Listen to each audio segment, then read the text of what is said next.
नमस्कार दोस्तों, अपने इस समरी की सीरीज में 10वीं कक्षा का तीसरा चैप्टर 2 स्टोरी अबाउट फ्लाइंग्स का second part the black aeroplane की समरी के बारे में अभी हम डिस्कस करते हैं। सबसे पहले मैं आपको थोड़ी सी स्टोरीज के बारे में बता दूं। पायलट जो है वो फ्रांस से उड़कर इंग्लैंड आ रहा है और वह सुबह का नाश्ता अपने परिवार के साथ करना चाहता है। वो बड़ा खुश है इस बात को लेकर।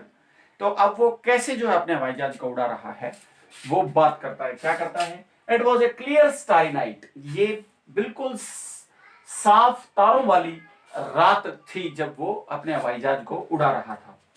The pilot was going to England. और पायलट जो है इंग्लैंड जा रहा था, फ्रांस से इंग्लैंड जा रहा था।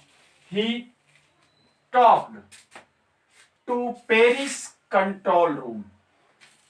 राइटर ने पेरिस के कंट्रोल रूम में बात की और बात करने के बाद हवाई जहाज की डायरेक्शंस को उसने he turned his Dakota at 12 degree west. उसने अपने डेकोटा हवाई जहाज को और 12 डिग्री पश्चिम की तरफ टर्न कर दिया, घुमा दिया, ताकि वह इंग्लैंड पहुंच सके सडनली। लेकिन उसके किस्मत में कुछ और ही लिखा था। अचानक जो है देयर वर ब्लैक क्लाउड्स, काले बादल आ गए, काफी बड़ी मात्रा में आ गए और उसके पास काफी ईंधन नहीं था कि वो प्लेन को उनके दूर से लेकर जा सके, इसलिए मजबूरी में। लेकिन वो नाश्ता करना चाहता था अपने घर पर। The writer wanted to take his breakfast with his family. अपने परिवार के साथ सुबह का नाश्ता करना चाहता था, इसलिए उसने रिस्क उठाया। सो ही टुक रिस्क, उसने जोखिम उठाया, जोखिम लिया and entered into the black clouds, और उन काले बादलों में प्रवेश कर गया।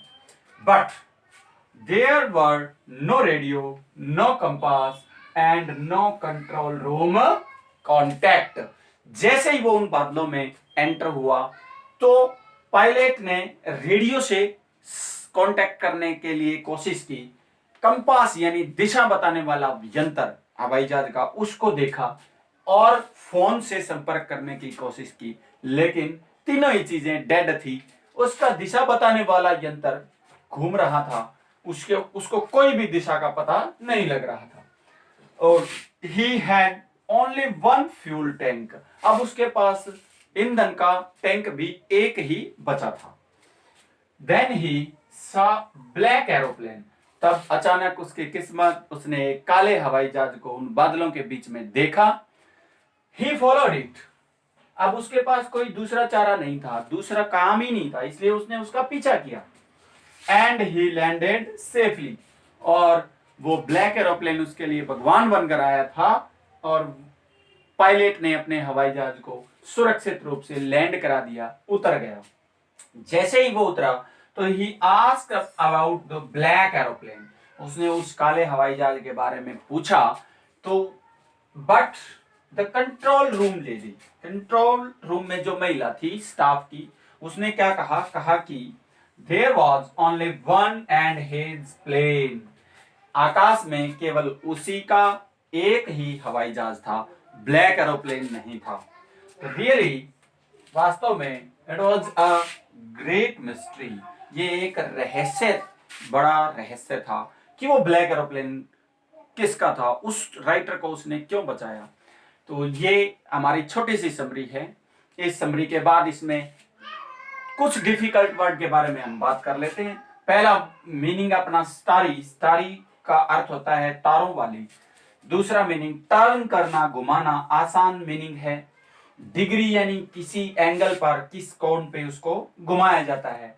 सडनली का मीनिंग आपने कई बार सुना होगा। सडनली आसान सा मीनिंग होता है अचानक। और रिस्क यानी जोखिम उठाना।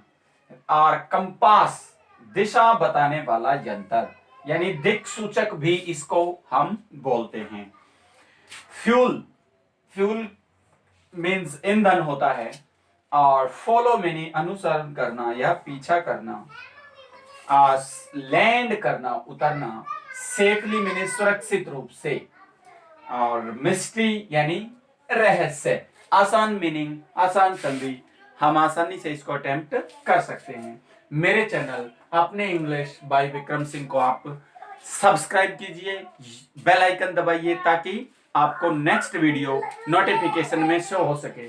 मैंने इसको डिस्क्रिप्शन बॉक्स में इस क्वेश्चन को दे दिया है, कुछ क्वेश्चंस भी दिए हैं ताकि आप आसानी से बड़े क्वेश्चन, छोटे क्वेश्चन को पेपर में अटेम्प्ट कर सकें। बार बार प्रैक्टिस कीजिए, लिखकर देखिए, कॉपी में गलतियों को निकालिए और कॉन्फिडेंट होइए कि आप आसानी से अपने इस लेसन को कवर कर सकें। थैंक्स।